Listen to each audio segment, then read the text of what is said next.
This is the story of the last gremlin. You can read along with me in your book. You will know it is time to turn the page when you hear the chimes ring like this. Let's begin now.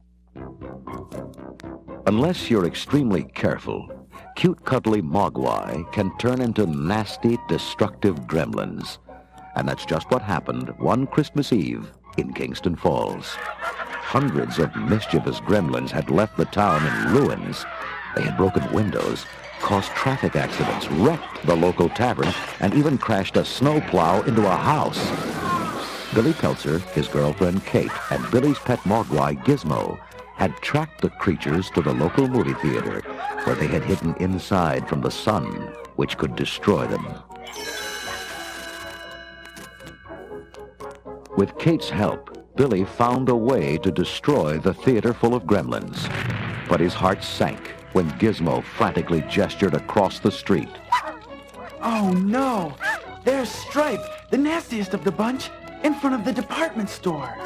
Stripe stared at the burning theater and then scowled at Billy. Kate shuddered at the vicious look in Stripe's eyes. Look, he's heading into the store. Billy gritted his teeth. I've got to go after him. He's the last gremlin. Billy and Kate raced across the street and climbed through a broken window. They tiptoed into the store. Billy handed his backpack to Kate. You take Gizmo and find the lights. Billy grabbed a baseball bat and squared his shoulders, ready to face the sneaky gremlin. Gizmo whined. Sorry, little guy. I go alone on this one. Kate gently touched his hand. Be careful, Billy. I will. And with that, he crept into the darkness. Slowly, Billy edged his way from aisle to aisle in the dark, straining to hear or see some trace of Stripe. And then, not far from where he stood, Billy heard a buzz. He grasped his bat tighter and carefully moved toward the sound, inching toward the toy department. Suddenly, something attacked his feet. He leaped back. Phew! It's only a toy robot. A playful duck waddled toward him. A tiny soldier tottered in circles. A little train chugged into a wobbly bear. The whole floor was moving with toys, but there was no sign of Stripe. Billy moved on, unaware that Stripe was hiding in the power tool section. Billy rounded the corner and stopped just in time. Out of nowhere came a circular saw blade, zooming past him. It dug itself into the wall. That was close. Only a second later, out spun another blade. Billy swung fiercely and batted it aside, losing his balance and stumbling backward. Stripe cackled, mocking Billy. In an instant, Billy picked himself up. Come on out here, Stripe. But Stripe was gone. Billy followed the faint sound of Stripe's high-pitched giggle across the store. But as he entered the TV stereo section, there was only unnerving silence. Billy looked cautiously around. Hundreds of blank TVs stared back at him. Nothing moved. Suddenly, a television flashed on. Stripe's face snarled at Billy in a giant close-up. Billy angrily smashed the screen with his bat. You might as well show yourself, Stripe. You can't hide behind a video camera forever. More TVs came to life. Everywhere Billy turned, he saw Stripe's leering grins. I'm sick of playing hide and seek, Stripe. The gremlin gave one last cackle into the camera and disappeared. But this time, Billy spotted him as he scurried off. Billy raced into the main aisle and stopped. Suddenly, Stripe zoomed in front of him on a tricycle, tripping him. The jeering gremlin tore off into sporting goods with Billy not far behind. Stripe quickly grabbed a crossbow. He turned and fired. Ducking, Billy threw himself painfully to the ground. Stripe wasted no time loading a second arrow.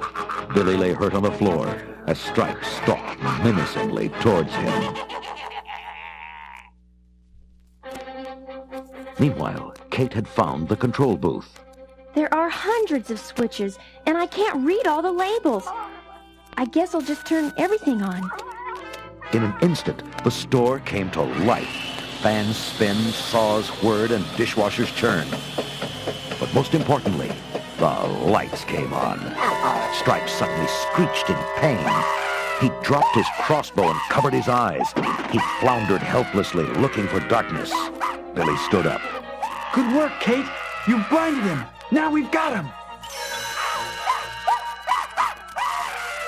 Then something strange happened. Stripes stopped short. His ears perked up. With sudden determination, he darted off in the direction of the garden department. Billy was confused. What's he doing now? Where's he going? Then Billy heard what Stripe had heard, and he realized where the gremlin was headed.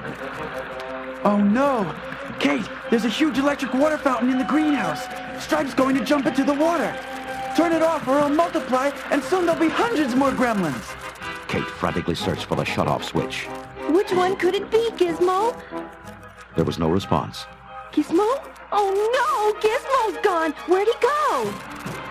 Stripe stood in triumph under the shower of water. Billy watched helplessly.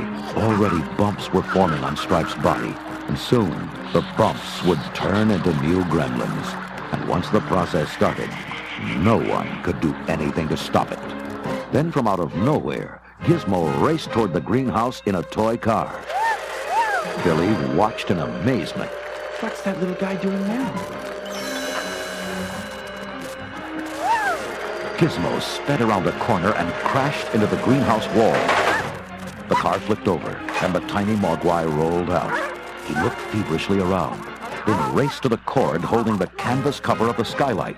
Using all his might, he struggled to untie the knot. Then Gizmo's plan dawned on Billy. Of course. He's going to blind Stripe by uncovering the skylight. Finally, the cord released. The blind flew open, throwing Gizmo across the room. Sunlight poured into the room, bathing Stripe in its brilliant rays.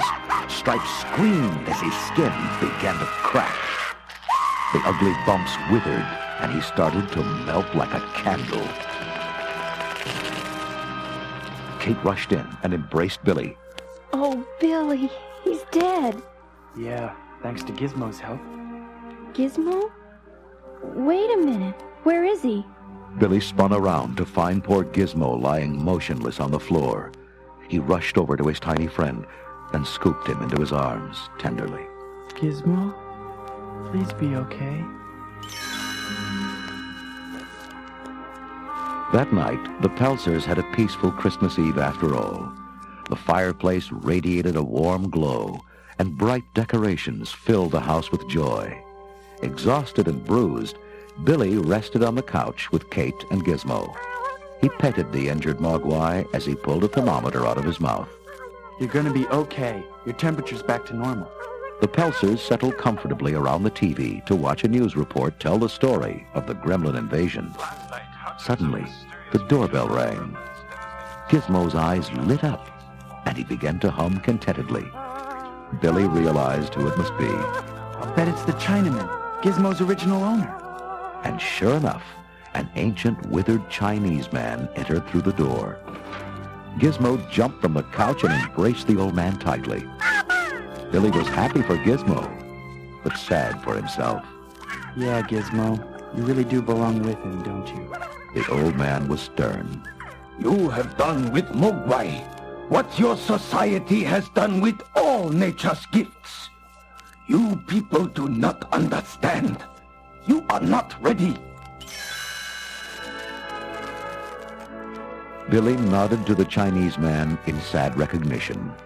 Then the old man gently placed Gizmo into a small wooden box and turned to leave. But a sound from the box made him stop. He opened the lid, and Gizmo peeked out, his tiny eyes searching for his friend. Billy grinned.